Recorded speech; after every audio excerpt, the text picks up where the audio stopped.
Hey YouTubers, Mike Martin's here, Mike Martin's channel. Just waiting for some Chinese food again. Saturday night's Chinese night here with the family, so I usually take it home. Anyways, guys, I want to thank everybody for pitching in and sharing my videos and in the comment section. It means a lot to me that people are creating conversation and thinking outside the box and trying to find solutions for things, right? Anyways, I want to make this video because of the amount of emails I've been receiving and phone calls to my store from people in a really precarious situation. I've got messages on my Facebook fan page. You can go up to the top and see it on top. People messaging me on there. I'm getting so many messages. I think this week alone, okay, today is Saturday. From last Saturday to this Saturday, I am looking at in and around 400 to 600 messages. I'm not kidding you guys. I am not. The amount of messages, like I skim through them, I read some of them in full. It's just really sad the position a lot of people have put themselves into with this housing crisis. A majority of the emails I have is people asking, what do I do if I can't refinance my home? My HELOC or my second mortgage is overburdening the value of my house and it's worth less. What do I do? How do I fix this? How do I create more wealth? It's just phenomenal. People asking me what stocks should I invest in if I have a little bit of liquid cash left to try and get myself out of this jam. It's incredible. People from the Toronto area, from the Richmond Hill guy from last week, but more people now. Getting messages from all over the place. It's just, I got messages from people from Sydney, lots from Sydney every week. People from Melbourne, people from, heck, I even get people messaging me from like in the middle of nowhere of Australia. And places in New Zealand, tons of people from New Zealand, all these little cities I never heard of in my life. And I go check in a map and see if that's even there. I'm like, oh, wow, it is on the map. But yeah, no. The amount of people, wow! And what it is, it's a lot of the people of the Australian proper, the Canadian proper, the American proper, the UK proper, that tried to jump onto this housing market at the wrong time. Even if you bought 2 years ago, you're still SOL. Even if you bought 2 years ago and you put down a 20% down payment, and you've been paying your mortgage off for the last 2 years, you still might be SOL with 20% down. You still, when you look at the aggregation of downfall of property losses, the price of the declining properties, you're still in a negative position. A lot of people wrote me, okay, let me clear up the Richmond Hill guy from last week. I'll leave a link below to the video for the Richmond Hill guy, okay? That guy that's underwater. The reason why he just doesn't walk away from his house, and his house is worth $460, is because he put his entire life savings into that house. It's a good story. I'll leave a link below to it, or a first comment below. And he told me and explained to me exactly what was happening. And he told me he put down almost $500,000 of his hard-earned, long, saving for many years, living with his parents and working side jobs and second jobs and third jobs and really slaving away to buy his dream home.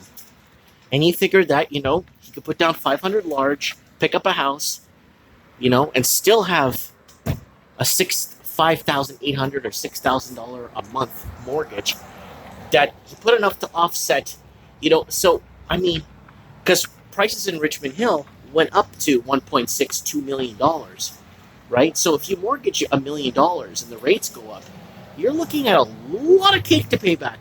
Very basic math, right? So it's very scary because now with rates set at historical lows, it was never humanly done. Now we're going to start seeing the side effects of this, and this is what's happening now. I get so many people, so many messages. That's the Richmond Hill guy that's underwater. I got a message today, like just before I left the store. I got an email from someone saying that they're trying to go into bankruptcy, and they can't even afford to go into bankruptcy because it's so bad. I say maybe find a better bankruptcy lawyer or something. I don't know. Like, I'm not in the whole bankruptcy thing. I don't know about bankruptcy. I've never filed for bankruptcy myself, but it's scary. It's very scary. Just from everywhere. I got people from California messaging me. The amount of messages is phenomenal. I should start reading them out.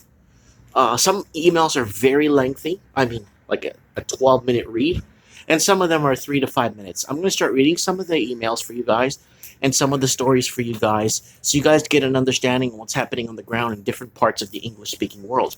It's been affecting the English-speaking world. I've been saying this for so many years now. And now it's going to be a lot worse because of all the government propping. Every time the government gets involved, you can write it off as a disaster. Oh, first-time buyer loans, first time this, first time that. Oh, yeah, we could do this and we could discount that if you're a first-time buyer. But now it's getting to a point where they want to extend 25 to 30-year mortgages, 30-year amortizations. So your mortgage payment will go down like, what, $40 a month when you could pay it off 5 years faster? Look at the amortizations. Remember, mortgages are front-loaded. You're going to be paying more for them in the long run. So watch out. Instead of paying twice the value of your house once it's paid off, you're going to pay 3 times the value of your house by the time it's paid off. And that's what people are forgetting. Guys, it's really, really turbulent right now. I never thought I would get so much popularity and where people are messaging me for advice. And I like the fact that people are reaching out to tell me their story.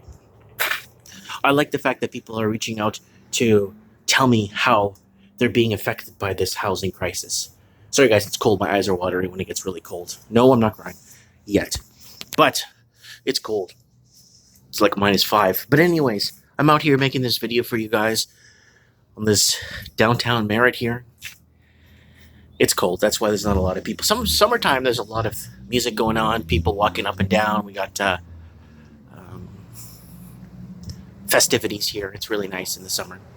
You guys should come down and visit me. Anyways, let me know what you guys think in the comments below. I'd like to know. Things are headed for a really bad turn of events when it comes to this. I don't know what the banks are going to do. GDP problem in Canada, GDP is a lot lower than they thought. They're going to start using the R word, recession. I did that video too. Anyways, I'll leave a link below to the original video. I got so many stories to tell you guys from so many people from all over the English-speaking world.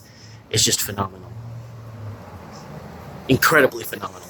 And lots of emails of positivity that people said, you know what, Mike, I listened to you 2 years ago or 3 years ago or 4 years ago or 5 years ago. I got an email. I started watching you 5 years ago before your son was even born. I'm like, holy crap. And I listened to you, man. Housing prices have never been normal. They're always been out of reach and blah, blah, blah. And that's that. Let me know what you guys think in the comments below. I'd like to know, where do you think things are headed? Have we seen the worst of it yet? Or you ain't seen nothing yet? Comment below. Share one of my videos out there if you want to support the channel. And let me know what you guys think.